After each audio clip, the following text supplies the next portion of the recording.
This is Urban Agriculture, episode number 26, Green Sense Farm.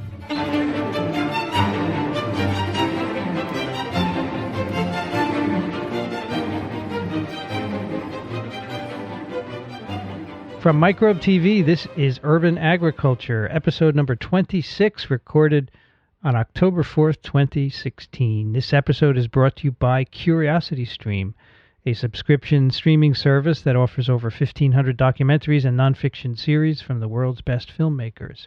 Get unlimited access starting at just $2.99 a month, and for our audience, the first 2 months are completely free if you sign up at curiositystream.com/microbe and use the promo code microbe. This episode is also sponsored by Drobo, a family of safe, expandable, yet simple-to-use storage arrays. Drobos are designed to protect your important data forever. Visit drobo.com to learn more.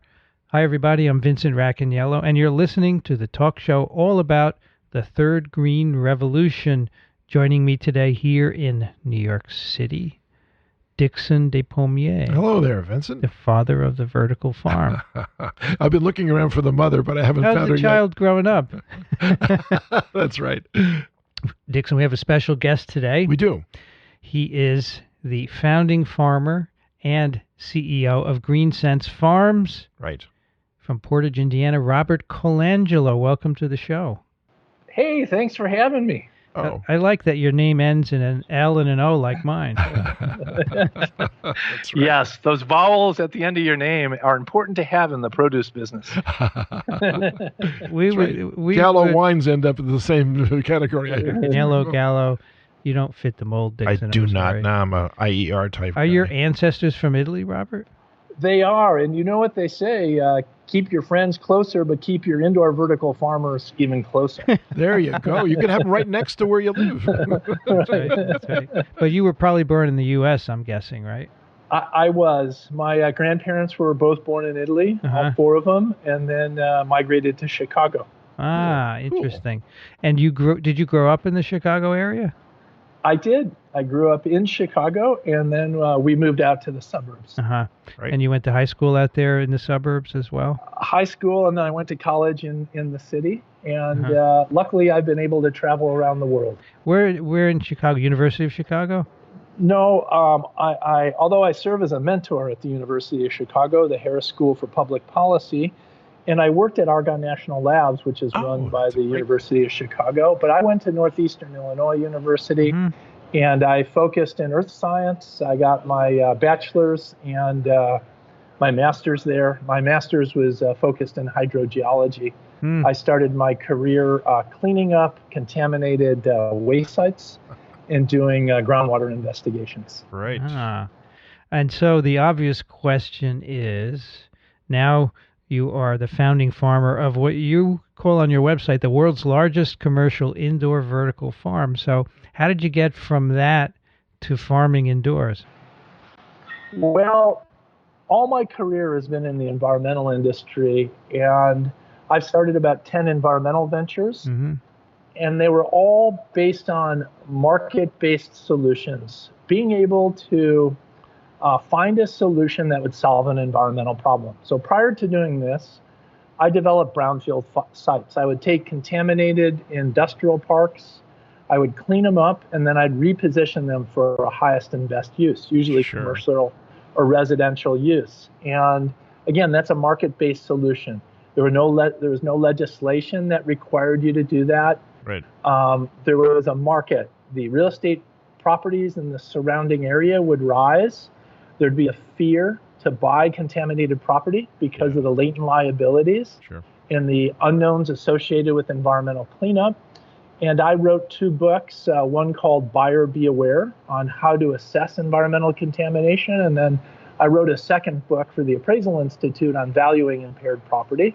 Nice. So I felt I had the skills to arbitrage contaminated property. And again, they were market-based solutions. So I started a publishing company, started Brownfield News. I started a nonprofit trade association, which we built up to 1,500 members. And then I also started a development company. And then we won an EPA grant through the trade association And I felt that cleaning up brownfields wasn't good enough, that we needed to be building green projects on brownfield sites. Here. And the EPA gave us a grant, and I was putting on workshops around the country in the major cities, New York, Chicago, Boston, Atlanta, LA, San Francisco, with the idea that we needed to build sustainable communities. Take these old brownfield sites and put green projects on them. Lots of them too, right? Yep. And I would meet all these experts in water, transportation, waste management, the built environment, and transportation, energy, and agriculture kept coming up as a topic.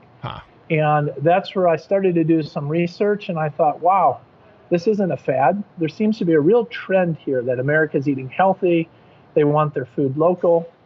And I did a little research, spent about 4 years perfecting a technology. I looked at all of them: aeroponics, hydroponics, ebb and flow, NFT, flood. Looked at the combination of hydro and aquaponics. And so I settled on one. And after lots of error, we built the largest commercial farm here in Portage. And now we built our second farm in China. We turned it on in August. Cool. And we've got a third farm that we'll be building in South Bend and hope to break ground this year. South Bend. So we have about... Yeah, I got my degree at Notre Dame, so my PhD. Oh, did you? I did. In fact, my oldest kid was born there. They're going to be one of our customers, Dickson. That's fabulous. And what we've set up there is recognizing that there's a void in the industry. Sure. We are setting up a farm at the Ivy Tech Community College, which is 5 minutes from Notre Dame. Right. And we're creating a hands-on, earn-to-learn training center and working commercial farm. What we have found is that there is a shortage of job-ready entry-level graduates to work in the produce industry, to work in food service, and to work in farming. And that's what our farm will be. And we will be serving Notre Dame, Memorial Hospital, and a 22-store grocery store chain. Nice.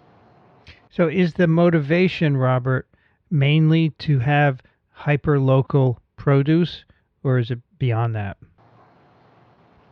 In my opinion, urban farming is a bit of a myth. If I go back to my brownfield redevelopment days, the first thing you look for when you look at a piece of land is its highest and best use.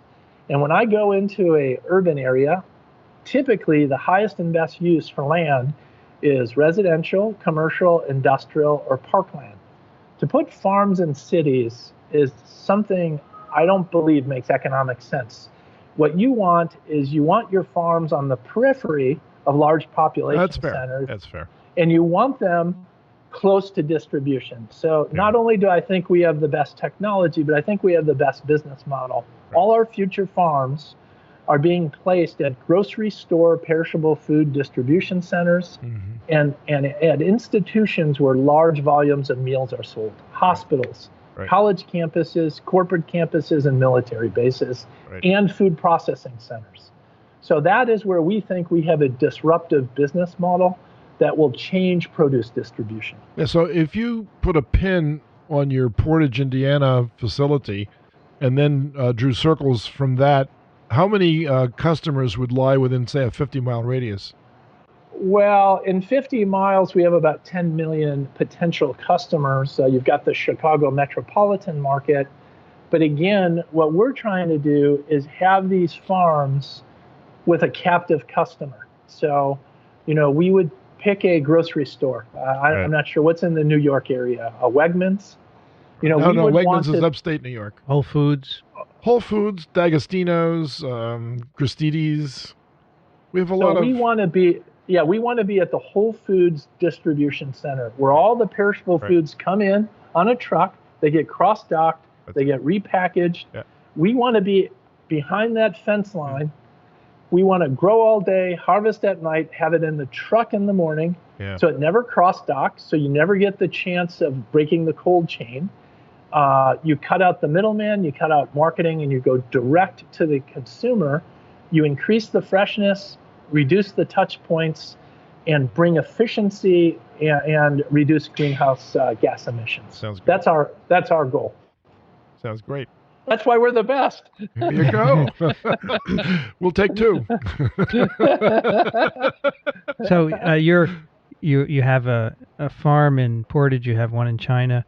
Are these multi-story, or are they single-story with decks of grow structures inside them? That's a good question. We originally looked at warehouse buildings, and we needed a 27-foot internal clearance based on our calculations to get the Goldilocks maximum density. We can go 10 to 14 levels high, which is about 24 feet tall. Right. Depending on the crop and the spacing, we would get 10 to 14 levels. Got it. One of the problems with industrial buildings is columns. And columns are either on 25, 40, or 50-foot centers, and they impede your ability to get maximum utilization of that space, because just about where you're putting a grow room is a column, and then it pokes a hole in your grow room, and it affects your climate control. So we're moving to having frame fabric buildings where they're clear span, so we have no obstruction of columns, and we can build these 100 feet wide by 200 feet long. We can put a passive geothermal heat pump that creates a sink for us to dump our hot air from our HVAC system. And we can put solar panels on the outside, because our goal is to get to zero energy, zero waste, and recycle all our water. Hot damn. So in the Institute for the Illinois Institute for Technology has on its campus a building designed by Mies van der Rohe. It's a large exhibition space. It's the largest non-columned rectangular building, I think, in the Midwest. I would highly recommend you're going and looking at it because the design is so simple and the support systems are so clever. I had a friend who taught there. His name was Eric Ellenson, and he showed me this space, which is dedicated to the students to show off their large architectural renderings. And I was absolutely amazed. There isn't a single column in this room, and it's almost as large as a football field. That's pretty impressive, Dickson. You should go take a look. And it's the only trouble is I'd probably get shot. Chicago's got the highest murder rate, especially in that area. That's not you take the light rail and you get right out. Do not get off before you should. What, don't you like me, Dickson? Where are you No, come on. I even know the dean.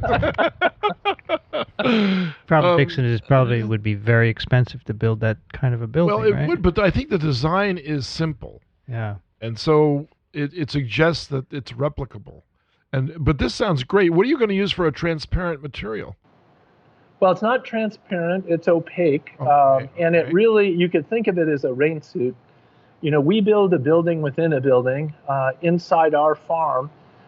We really need the exterior to keep the rain and snow off. Sure. And inside the farm is where we have our grow room that's climate controlled with a highly insulated material. So we really don't need to spend an exorbitant amount on that shelter, and that's what we've found, that this is really cost beneficial. We can get them up quick, they're sturdy, and it allows us for rapid expansion, because we are in a rapid expansion mode. We gathered with 10 farms in our pipeline. We need to build them quickly. That's great. So you're not going to reveal metrics on this, of course, but you would probably venture to guess that you're profitable at this point. Well, I would say it this way. We are in expansion mode.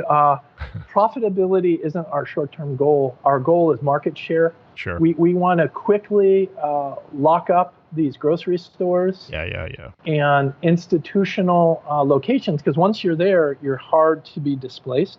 There you go. And so our goal is to really get real estate's location. Sure. And we know exactly where we want to be. So it's to get there first and to build them quickly. Got it. So when you say largest indoor farm, is that on a volume of floor space, or is that on product? How do you measure that? So that's an excellent question, Vincent. And it's hard to BS the BSer. So when I talk to a lot of these indoor vertical farmers out there, the first question I ask them is, how many lights do you have? Because they can tell me all these statistics about square footage and da-da-da-da. But at the end of the day, it's how many lights you have. We have 8,000 lights in this farm. Right. And we have about 7,000 lights in our China farm. And we'll have about the same amount in the South Bend farm. So when you add up all our lights, we are the largest indoor vertical farm. Again, commercial farm. There's other farms down in Texas that grow vaccines. Yeah, that's quite a large facility, but it's not a commercial farm producing produce on a regular basis. No. And so the lights are by Illumintex down there. How about yours? Well, we use Philips as well as GE lights. What we're finding right now is that we're not quite sure if there is a market leader. The LED lighting market is rapidly changing. Yes. And it's hard to pick a winner in LED lights. Philips was clearly a leader in the beginning when they first came out. Yep. They're still a lead company, but the trick to lights is dollar per joule per micromole, and being able to have good light quality, and being able to have an efficient way to hook them up and hang them. So we don't just look at one thing, and there's many companies. I must get 3 calls a week from LED light companies. Sure. But are you locked into a certain kind of lighting once you commit, or can you change in the future? Is it too costly to do that? Well, as of right now, your lighting decision is your biggest decision, and you can always change, but you've got such a capital investment, it'd be prohibitive. Sure. What's the maybe Dickson, you know too, what's the percent turnover from electricity to light? You mean the efficiency? Efficiency, yeah. Is Robert, do you know?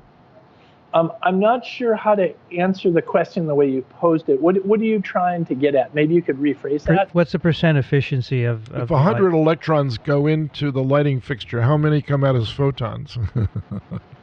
Ooh, I don't know that. All I know is that, for every watt that comes in, you get so much heat and so much light. That's true. What that efficiency is, I think that varies from brand to brand, and it varies based on your light spectrum. Sure. So I don't know that, but I'll give you a little thing that I found very interesting. Did you know that a plant, when it photosynthesizes, at best, 1 to 3% efficient? Yes, I did know that. That's pretty amazing. Right? Alfalfa being the most efficient. so that a lot of waste. The lights are pretty efficient when I look at them from a conversion compared to sun energy, creating sugars through photosynthesis. You betcha. What does a kilowatt hour of electricity cost where you are?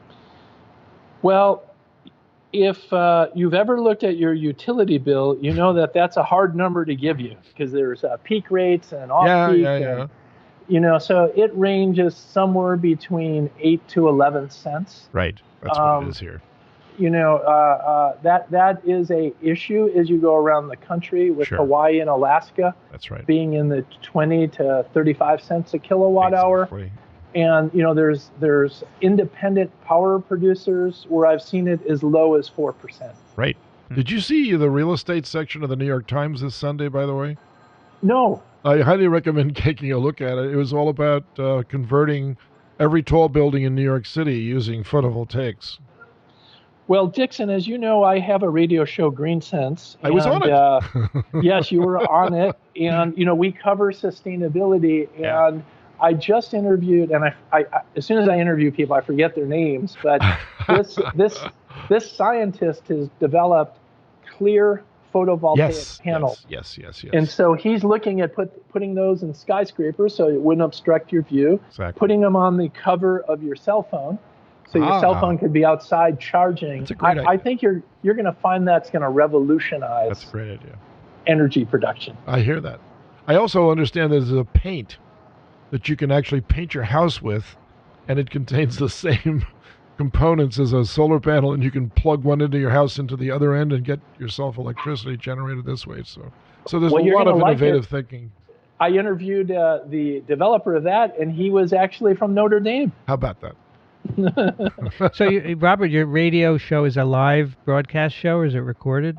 We record. We're on 37 stations coast to coast, and we have podcasts. We're on 25 of the top markets, and what we look for are game changers. We look for innovators that are changing the world and making it a better place to live through their sustainable ideas. So we've had 500 guests from around the world. I interviewed a gentleman out in San Luis Obispo at Cal Poly. He was a senior. He developed a compostable coffee cup impregnated with seeds. So when you threw your coffee cup that's away, great. Yeah, and he had these seeds geared to geographic areas on which would grow. How cool is that? That's fantastic. And this was a senior project, and he raised over $25,000 on Kickstarter to fund it. Nice. So I'm always looking for good stories out there. So if you run across anybody, give me a call.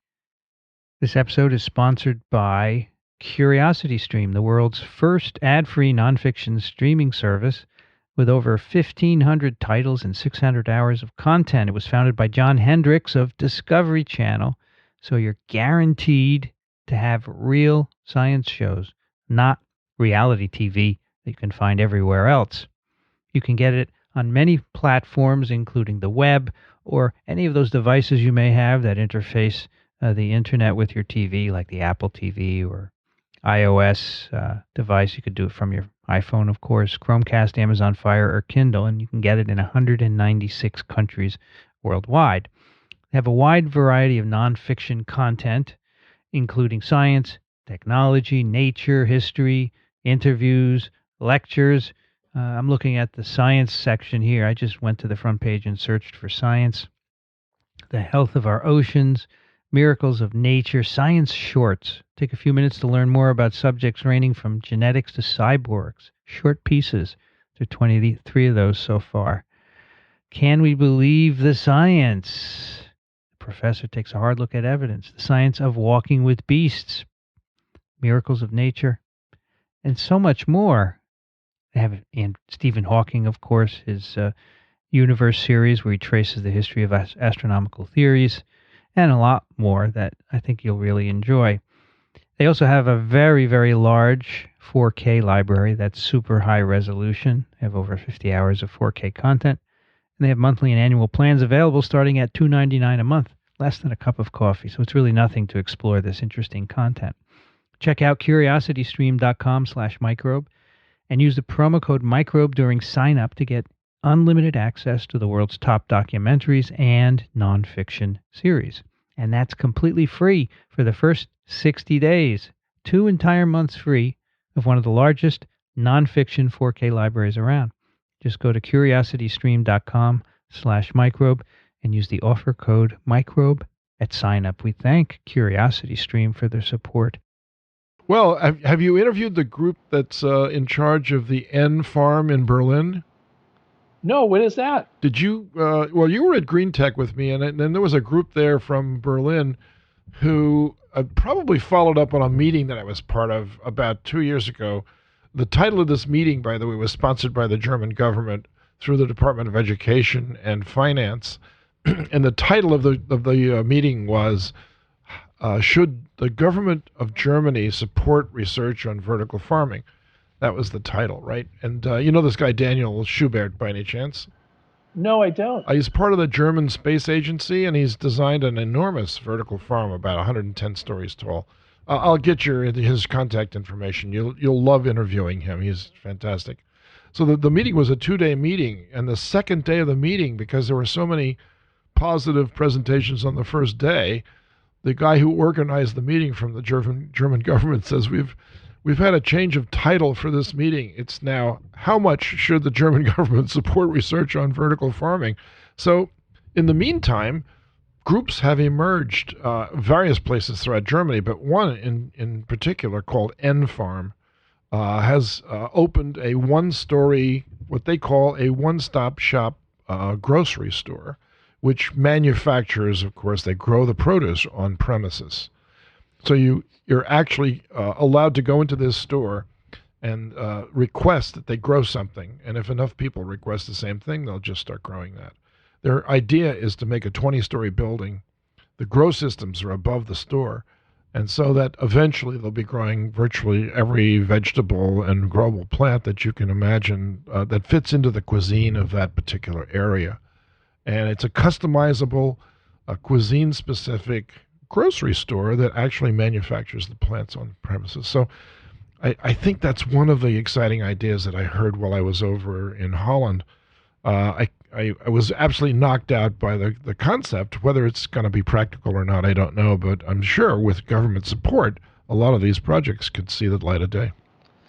Well, I think there's a lot of dreamers out there, and to me, I would file that in the dream category, because when you look at produce production, right, and trying to gear that for a small scale is very difficult, and that's why we focused on working at distribution centers. A lot of these centers serve 200 stores. Right. So you have a very large volume you're dealing with every day. When you're growing at a store level, you've got seasonal variability and you have customer variability, and it makes it very hard to gauge supply and demand. And especially as you branch off, the more you grow, the more complicated it is to grow the best and to grow it on a timely schedule. So I would put that into the category of sounds good, but I'm not sure how practical it is. So how many people... I'm sorry, I didn't mean to interrupt. Hope it can work, because I think, the fresher your produce and the more locally grown is great. So how many consumers would have to fit into your model in order for that kind of a situation to become practical? I mean, is it a 5,000 customer base or a 10,000 customer base? What do you have a number in mind?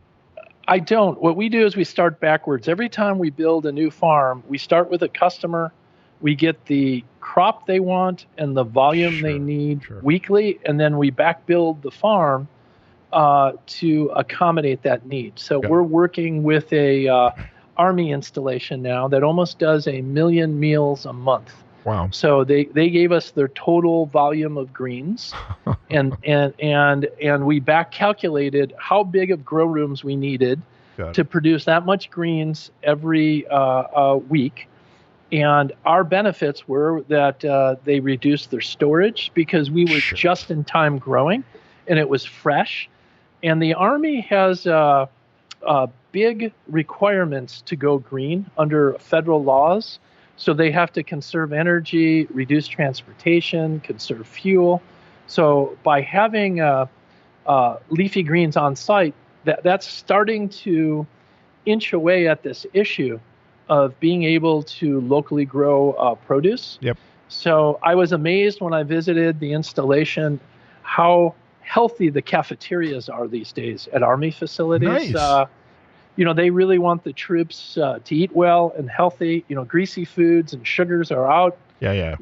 Lots of protein and greens. So we're really excited to be part of it. And probably a bigger part is a big problem on these remote Army installations is that spouses can't find work. So part of our workforce are spouses that work on the live on the clever base. Addition. That's a clever. So you addition. put them to work, and then that's really a win-win. Oh, that's fantastic. What about passive capture of energy? What progress have you made there?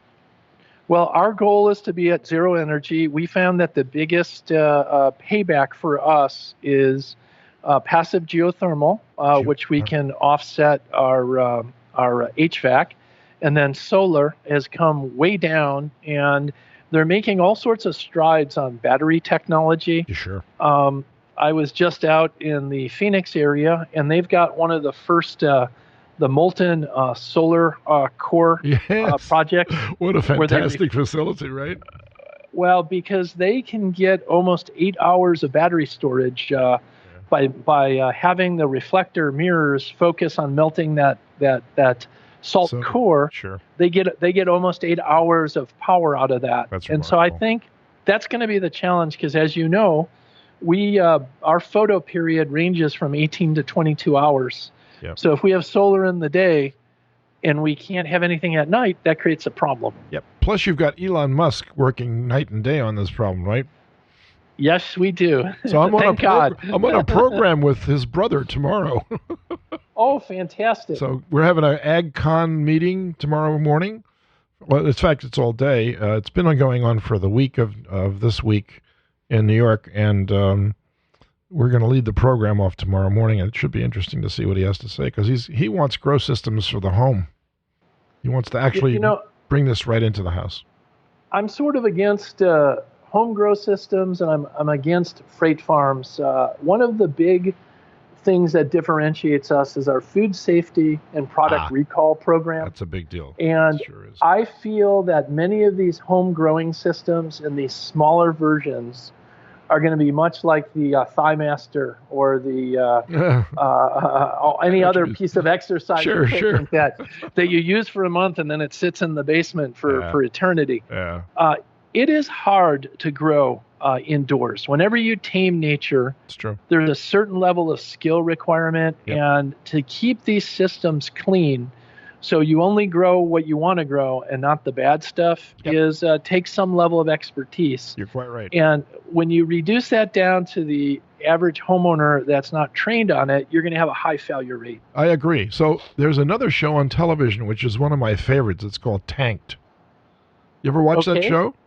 No. You should. This is a great show because does it have to deal with beer drinking? No, no, but it should.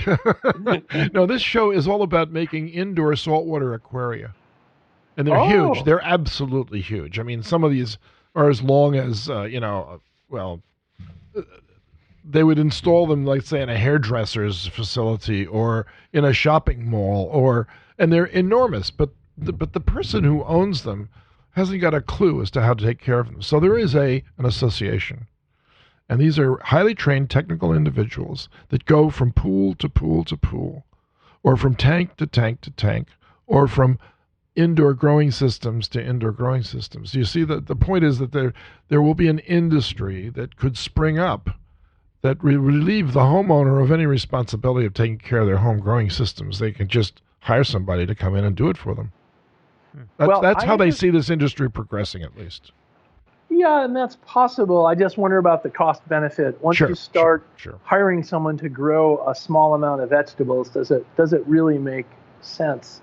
Although I did meet a woman, very interesting, here in Chicago, that is a contract farmer. She'll build a rooftop farm for you. See that?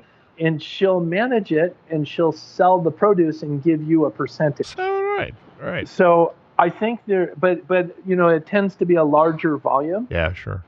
So I do think that we are at the tip of the spear of a whole emerging market of how do we transform how we grow fruits and vegetables, and there's going to be lots of ideas. Some will work, a lot of them will fail, but we will change the world. Got it. Now, which ones do you favor the most? I like the idea of point of consumption and distribution and sizing a large enough facility so that it can justify a professional staff to run it. Right. I also believe that automation is going to be the future. We have a future farm. Our next generation farm will be fully automated. Right now, our farms are fully automated on the back end. All the farming is done all through computer control, sensors, and monitors, but the conveyance is semi-automated. Our future farm will be fully automated, and a 20,000 square foot farm can be run with 3 to 5 people. Interesting. And so I think that's with robots and autonomous cars permeating every aspect of life. You're going to see that enter the vertical farming market. Got it. Just for the record, Dickson, I don't want to grow my vegetables at home. I would like to go and buy them and get a big choice. And I'm sure there are a lot of people like me, so there'll be plenty of room for farm. Well, we'll have home delivery for you. That's fine.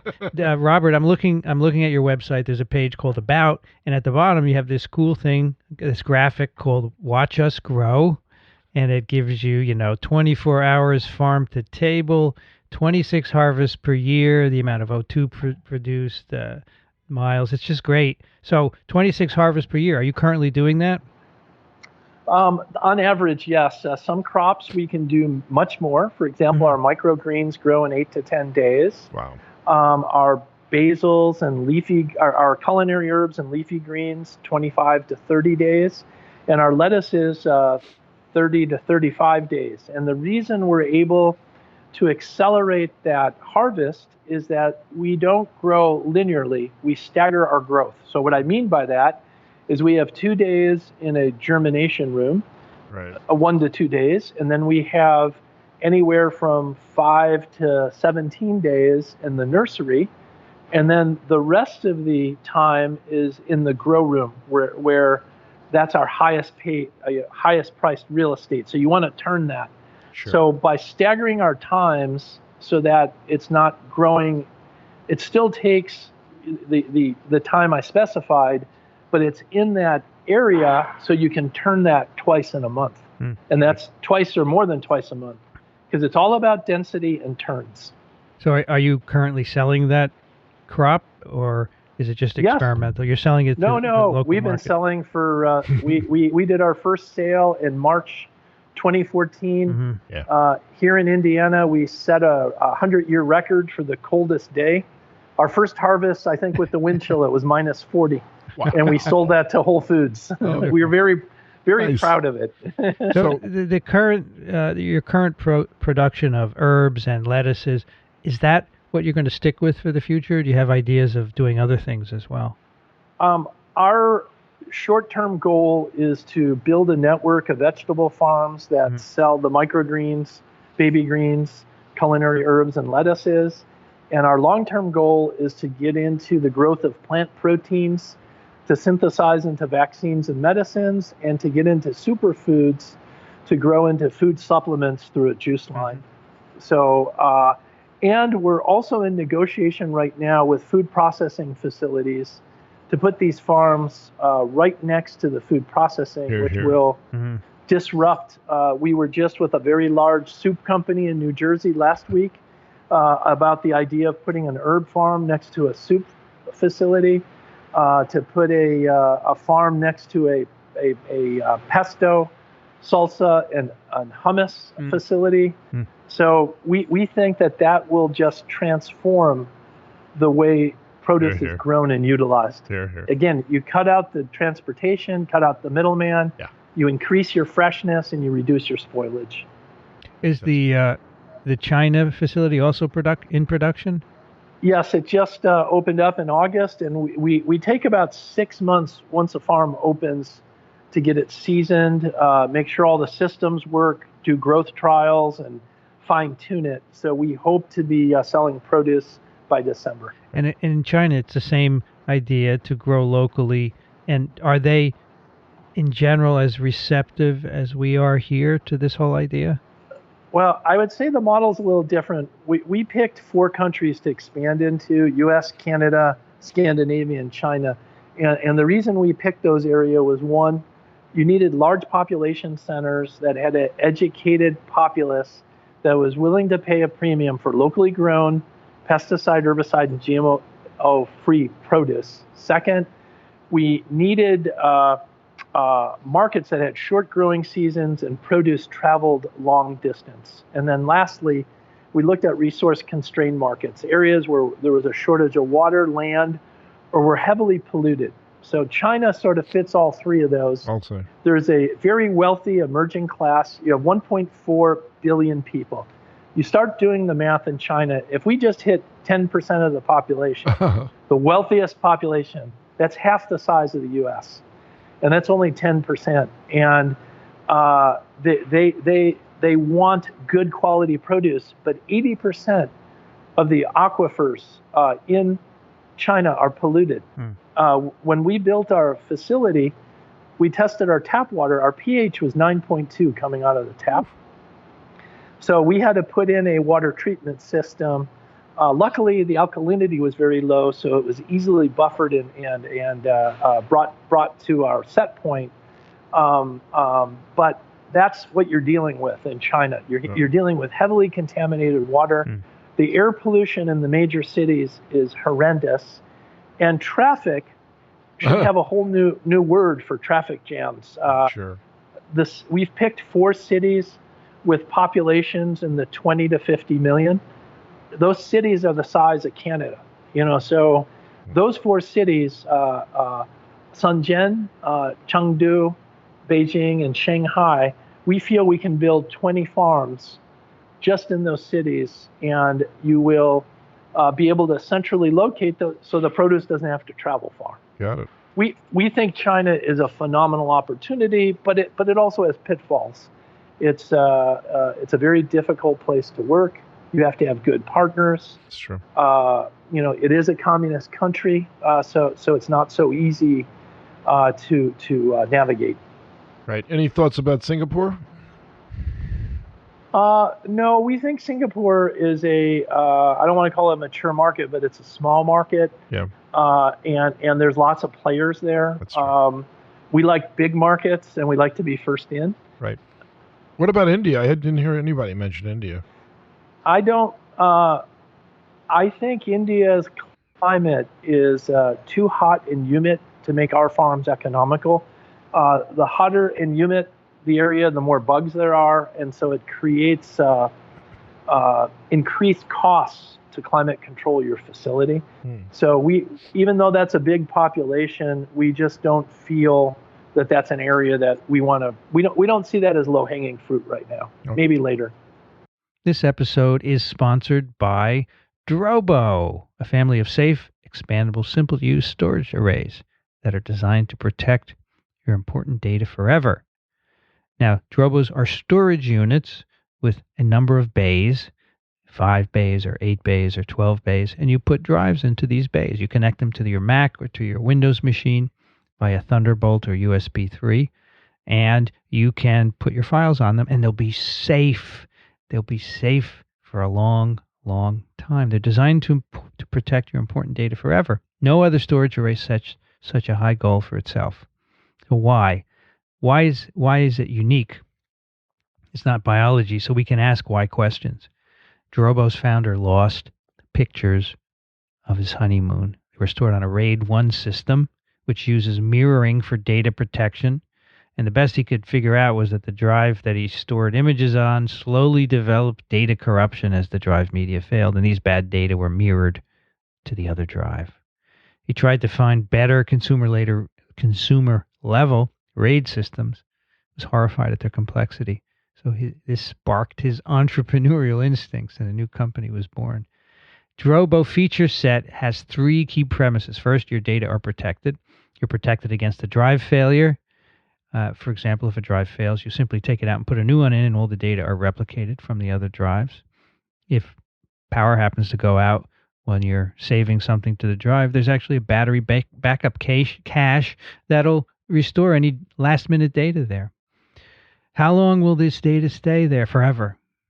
And you have to be able to add more capacity because you're always making more and more files. And so you can just add bigger drives as you run out of capacity. And it's simple to use. There are lights on the front next to each drive slot that tell you what's going on with the drives. If they're green, they have plenty of room. If they're yellow, they're getting full. And if they're red, they're full, and you have to replace them. You just take the drive out, you put a bigger capacity drive in. You could start with 5 2-terabyte drives, and then when they fill up, you could slip in a 3-terabyte drive. And then when that fills up, you can slip in another one and so forth. Drives just keep getting bigger, so you can do that for a long time. When the light flashes red next to the drive, it means the drive has failed. All drives will fail eventually. They're mechanical. Even solid-state drives, which, by the way, you could use in a Drobo, they can fail as well. And when they do, you simply take the failed drive out. Again, the light's flashing red. You put a new one in. All the data are replicated. They're safe. Simple to use. Keep your data safe. It just works.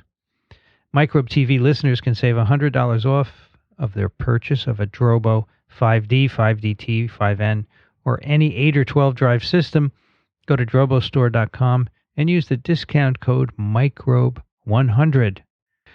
Robert, on this show, we get lots of email from listeners, and I wanted to share one with you because I think you'd find interesting a lot of the points and questions. This is from a fellow named Sam von Bunningen, and he's been listening to the podcast.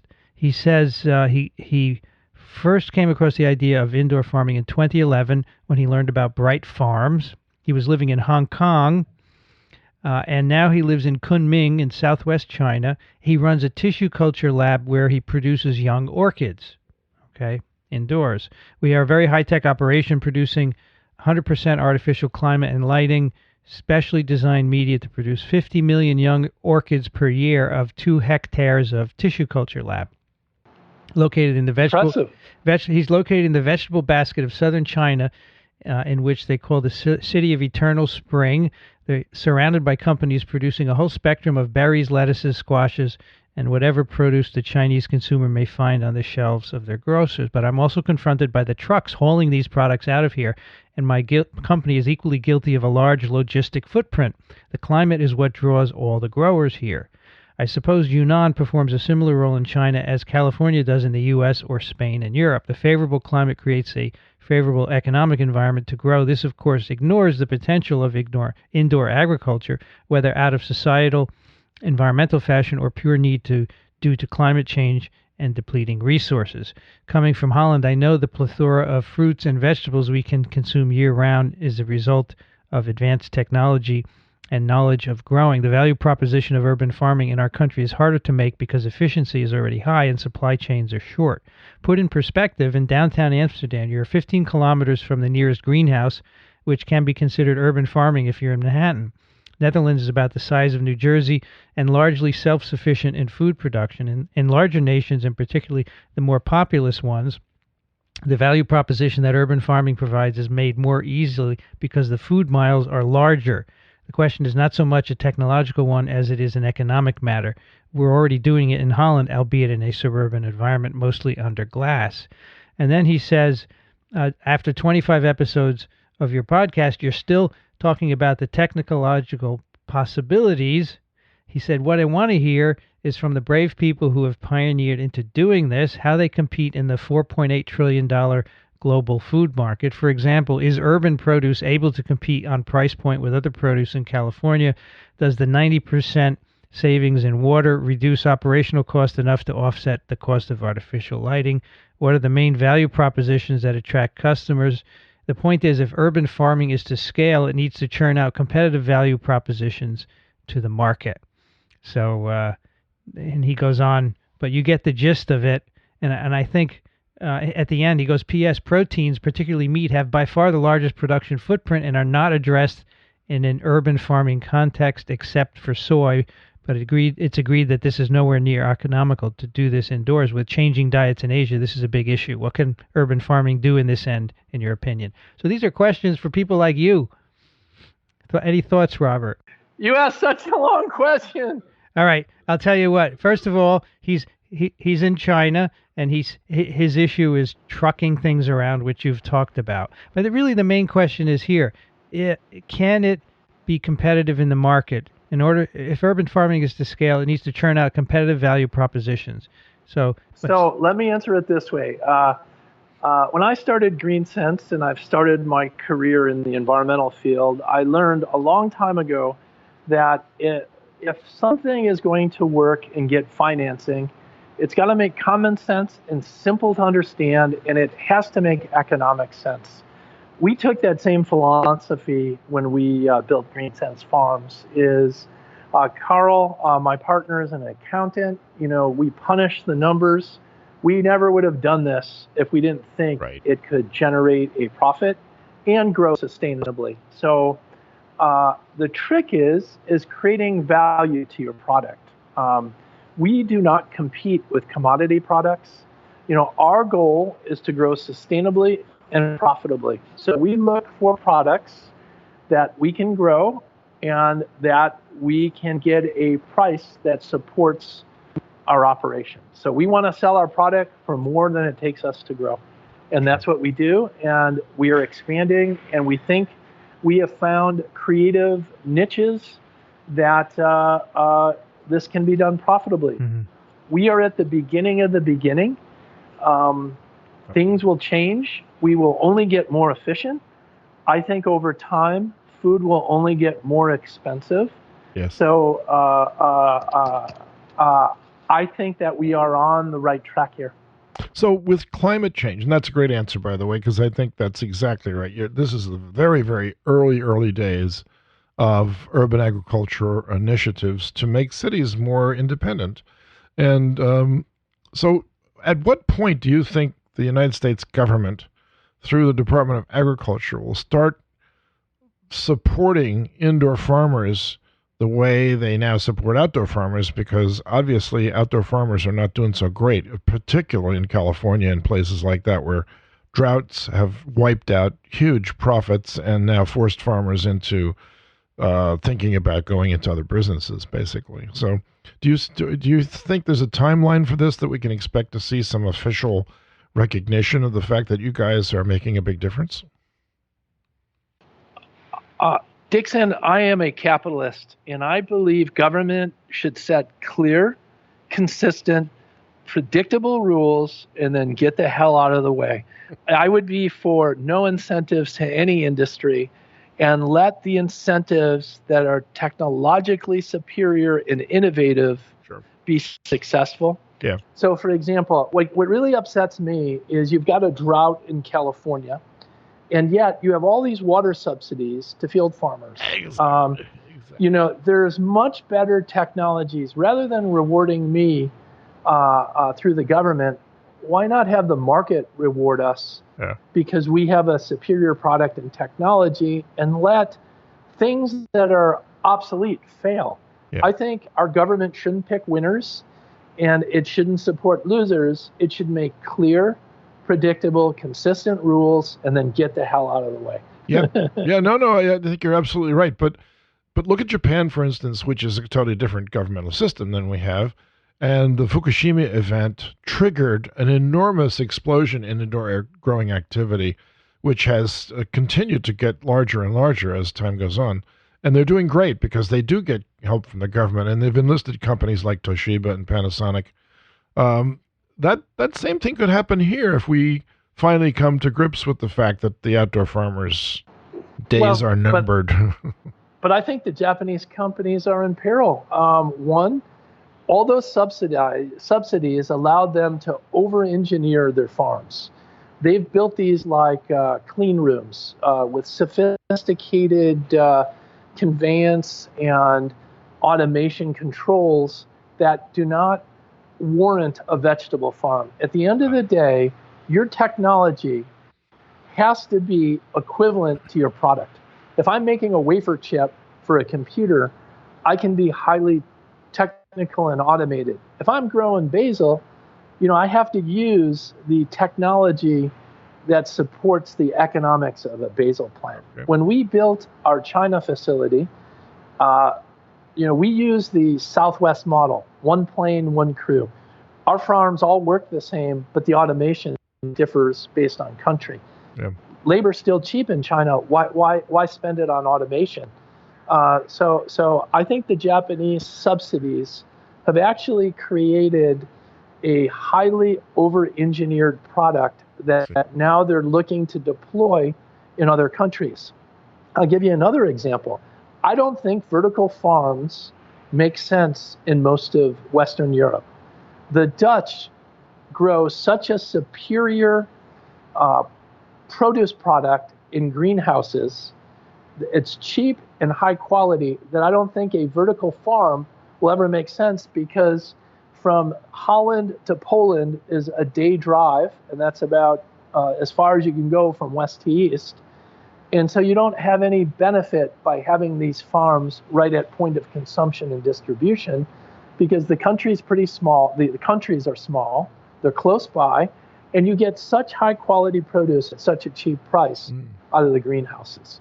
So again, you have to look at this economically, just like fossil fuels or hydrocarbons work everywhere, but renewable energy, you have to mix and match what works best in a geography. Yeah. I think we're right at the beginning of indoor vertical farming, and for right now, we have to pick our locations and our winners carefully. It doesn't work everywhere.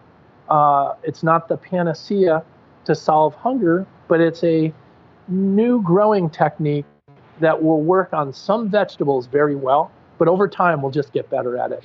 Got it. Robert, I'm on your website and I see you have a crowdfunding campaign that's got 24 days left. Why did you decide to try that out? So we did that for a number of reasons. First of all, we are one of the first 50 companies that has been able to do a equity crowdfunding. So I want to differentiate that.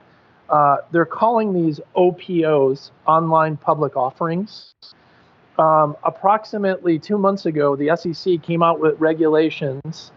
In my mind, it democratizes the capital markets. The same thing we did for transforming produce distribution by cutting out the middleman, the marketing, and going direct to the consumer. These online public offerings have disrupted the capital markets.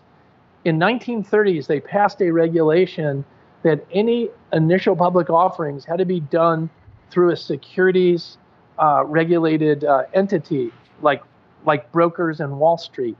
Right. So the public was not allowed to get in on IPOs. It was really sort of a secret, secluded group that could take advantage of these opportunities. Through the new crowdfunding regulations, you now can invest directly in a startup and enjoy all the benefits and all the risk. Sure. This is very new. There's advantages to being an early adopter and disadvantages. We've had over 100 stories on us, and every time we had a story, I would get all these inquiries from individuals saying they wanted to make small investments on us. So we did this as a way to see if there was really an appetite by the individual to invest in our company. Second, we've got a network of farms that we're going to be building at colleges as part of this South Bend project. And so we wanted, as part of our outreach and marketing effort, to target our investment in these farms at colleges to the local community so that the local community could own a piece of that farm and support the farm. So we're looking at this crowdfunding as a way to target our marketing to local investors. And then lastly, we've had a number of large entities that wanted to invest in us. And through this online public offering, it was a way to set a valuation. We have a disruptive technology. We're a market leader, but we're new. And so by being able to do this offering, we thought it achieved those three goals. It's interesting how this is different from the usual crowdfunding where people don't get anything. This, you're actually getting part of the company. It's really different. Exactly. You've done pretty well. You exceeded your goal, right? We did, and we set a record. We were the fastest to exceed our minimum goal. But I can't talk a lot about the offering. SEC precludes us from talking about the offering. The whole idea behind the equity crowdfunding is that they wanted to level the playing field so that the only way investors can get information was through these regulated portals that were approved to do these equity crowdfunding offerings. So anything regarding the offering, it's not eligible to be talked about. You have to go to the portal, startengine.com at Greensense Farms, and then you can get all the information that's on the site. I can talk about our company, but I can't talk about the offering. And what makes these very different, in an IPO, you go and pre-sell your IPO. Usually go on a roadshow for 6 months to a year. You talk to all the investment banking houses, and you pre-sell that IPO. And again, that's what keeps it out of the hands of the public. It's really that secondary market where the public tends to play, but all the insiders, they get that big pop.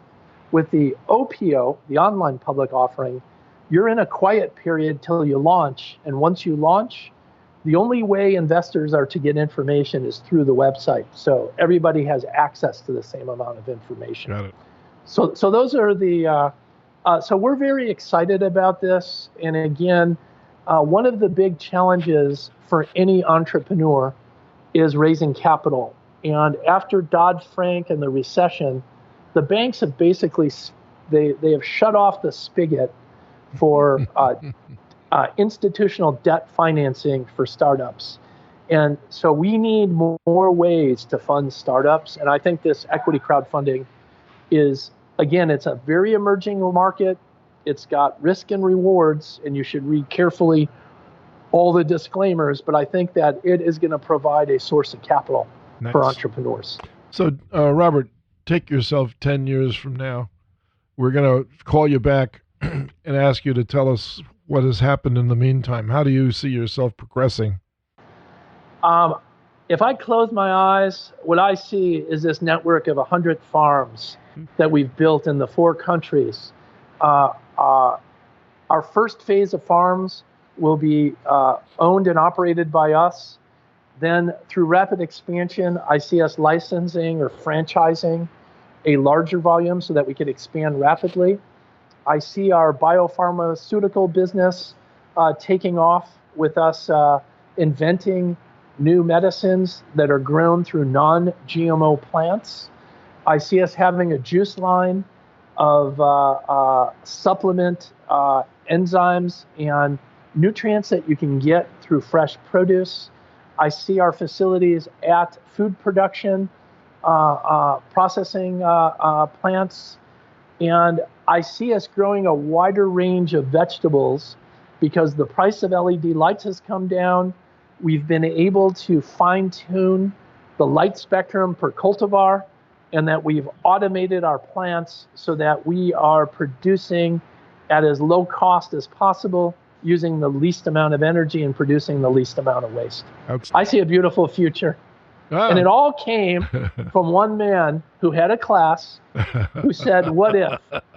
What if we built indoor vertical farms? Yeah, so Dickson, thanks for having that vision. Oh, Robert, thank you. Dickson, maybe you could have your own farm now. You could sublet or whatever you call it. I'll become an indentured farmer. No, I get a lot of requests, though, from people who have become associated with the idea that would like employment in this area. So can I tell some of them to get in touch with you?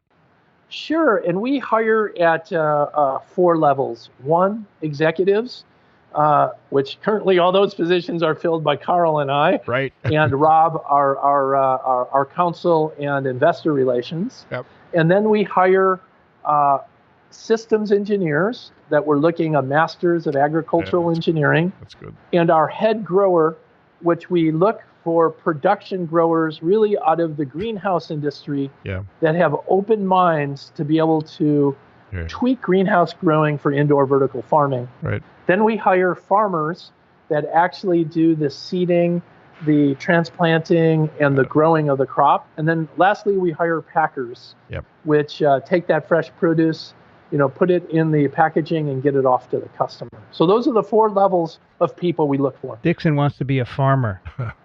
All right. He wants to plant. You got it right. Actually, I want to be an eater. I like to eat everything. Robert, do you take a little home every day and eat it? I do. Usually when I'm in the office, I bring some tomatoes and peppers and fixings, and I will go into the farm, pull a head of lettuce, cut off the coconut core puck, and to give it a little rinse, and that's my salad for the day. Fantastic. Robert, are you having a blast? I have guiding principles that call for taking on projects that make the world a better place to live. Hear, hear. Make sure I can make a living out of doing it. And lastly, I have to have fun and be passionate about what I do, and I can't think of a better job. It all comes through with your voice, your enthusiasm bubbles over. For sure. Well, our guest today has been Robert Colangelo, CEO of Green Cess Farms. Robert, thank you so much for spending an hour with us. Absolutely. Well, Vincent and Dickson, the pleasure's been all mine. Great questions. Great. And again, we can't get the word out there enough, but I want to make sure we're giving accurate messages out there. Yeah. Leave vertical farming to the professionals and put it outside the city centers. Got it. No, absolutely. Find the cheapest properties that are closest and use them. Thank All you. right. Have a great day, guys. Bye-bye. Thanks, Robert. We have to wrap up, Dickson. We do. You're not off the hook yet. We have to Dixon. wrap up, Dickson. Well, you're going to be you wanted to be a farmer, not a rapper. Be nice to Dickson. Not a rapper. This email, I'm going to post the whole email from Sam. Yeah. A lot of interesting points. The last one about protein, he said he was getting into protein as well. Sure. And of course, can you compete? Well, he thinks he can. Robert thinks he can compete, right? Absolutely. Otherwise, as he said, he wouldn't be doing this. That's right.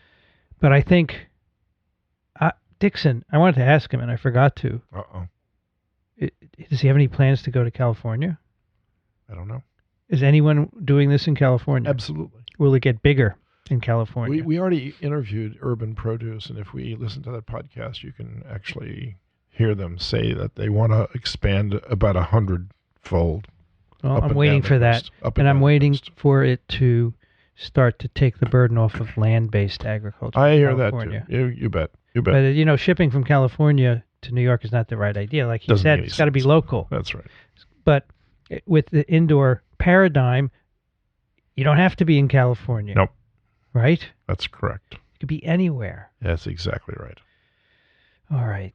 So we will put this letter from Sam because there are lots of other points as well. Yeah. Sam, I understand he says he's frustrated with us because after 25 episodes, the focus is still on the technological possibilities. Despite getting interesting insights from Caleb Harper and Gene Giacomelli, the subject seems to stall a bit at lights, hydroponics, social, environmental responsibility, and the potential it has in an urban setting. I think we all firmly believe in this at this point and are excited about it. I think it's still, as you said, and he said, it's early. It is very early. I mean, he's selling out everything he can make, but everything, that's right. And plus, he's looking around for good people to work in the farm, and he can't find them because they're not available. So that's the reason for establishing these grow systems at universities to act as educational systems. I frankly think you should go work on the farm. You do. Do you? I'm just trying to get rid of me. You're too old. I thought I was on the farm. It's nice that he gave you credit for starting this whole movement. It is nice. Well, I always say the fodder of vertical farming, but he doesn't believe in vertical farms. He believes in indoor farms, right? No, that's not true. His farm is a vertical farm because it's more than 20 feet tall. So it's more than two. I see. So stories. it's more than one floor. Yeah, exactly. Yeah, there are pictures on his website of the racks. They're very big. They're quite Have you seen them? Sure. We'll put links to and the all one this in stuff. Texas, that's the biopharmaceutical industry, is huge. About 8 stories tall. What's the name of that company? They had a name, Cyber. Oh no, I'm blocking. Can we get them on the show? That's a good idea. Or are they too secretive? No, they're not secretive. They're not at all. How about a buyer? Can we get do you know any buyers, Dickson? Not right offhand, but I can. Well, Whole Foods. Actually, that's not true. Whole Foods. Someone would talk about how this looks as opposed to soil-based long-distance transport right. stuff. We have to get a middle management person from Whole Foods on to talk about their plans and how they see the grocery store evolving over time. Because I think this example in Germany of the N farm is actually a very good model. And by the way, I know 3 vertical farms already up and running in Holland. So even though the greenhouse industry is doing well, the vertical farm industry will continue to supplement that idea. Mm-hmm. There's one in The Hague that just opened while I was there that's about 4 stories tall. All right. Yeah. That's Urban Agriculture. You can find it at iTunes and also microbe.tv/urbanag. Please consider supporting our work. You can go to microbe.tv/contribute to find out the different ways you can contribute, including crowdfunding, as Robert does for his company. Hear, hear. If you go to the crowdfunding site, you can see the total assets of his company and his annual income. It's all there. And what was that number, Vincent? You can share that with me. Total assets, I was trying to get you to see, but I think it was too small. So the 700. million is his annual income at the moment is $700,000. That's excellent. So it's a positive thing, which is good. Very positive. But to expand the way he wishes, he will need more. This is true. Correct? Yep. And I suppose he's going to do a regular IPO at some point. Is that right? We should have asked him. I know he's doing the online IPO, which gives it, but that's not enough to raise the hundreds of millions that he'll need. No, this is true. To build more. Anyway, questions and comments, urbanag@microbe.tv. Dickson Despommier can be found at verticalfarm.com. He also has a new website, thelivingriver.org. Yep. Thank you, Dickson. You're welcome, Vincent. Did you enjoy that? I loved it. I hope that our listeners will like it. I've been dying to have him on for a long time now, and so I'm keep glad we working finally on got the that. next guest. You bet. You bet. I'm Vincent Draconiello. You can find me at virology.ws. I'd like to thank the sponsors of this episode, CuriosityStream and Drobo. The music you hear on Urban Agriculture is performed by John Harrison with the Wichita State University Chamber Players and Ronald Jenkins. You can find his work at ronaldjenkins.com. You've been listening to Urban Agriculture. Thanks for joining us. We'll be back soon. Hey, Dickson. Hey, Vincent. See you upstairs at the Vertical Farm.